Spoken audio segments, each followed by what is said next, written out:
প্রধানমন্ত্রীর আজকে প্রথম জনসভা শুরু হতে চলেছে আর কিছুক্ষণের মধ্যেই সরাসরি সমীরণ পাল এই মুহূর্তে সেখান থেকে আমাদের সঙ্গে রয়েছেন ঠাকুরনগর থেকে। সমীরণ, সভার প্রস্তুতি একেবারে সম্পূর্ণ আমরা দেখতে পাচ্ছি।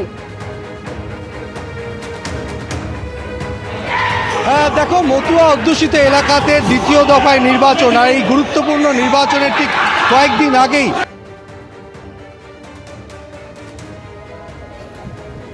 ছবিটা দেখাচ্ছে যে দুপুর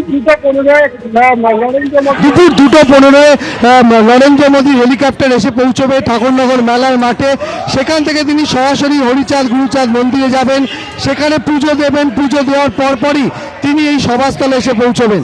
বসিরহাট সাংগঠনিক জেলা বিজেপি এবং বনগাঁ সাংগঠনিক জেলা বিজেপি সমস্ত বিজেপি প্রার্থীদেরকে ডাকা হয়েছে এবং সেখানে নরেন্দ্র মোদী প্রধানমন্ত্রী ভোটের দুদিন আগে কি বার্তা দেয় তার জন্য দূর দূরান্ত থেকে বিজেপির সমর্থকরা তারা হাজির হয়েছে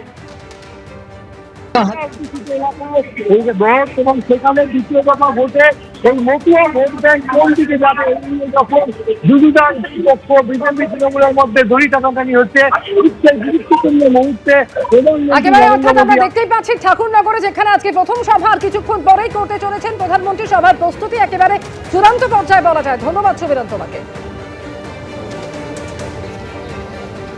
পুজো দেবে না মা, এ হয় নাকি তাই কখনো?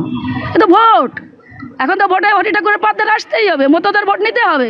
তা মতোরা এবার জবাব ওই ঝামা ঘষে দেবে, এবার মুখে নরেন্দ্র মোদীর মুখে ঝামা ঘষে দেবে। দিয়ার থেকে গাড়ি ঘুরে উড়ে আসছে, ওদিকের থেকে 24 পরগনা বাগদার মানুষ নাই, যারা ভোটার তারা নাই।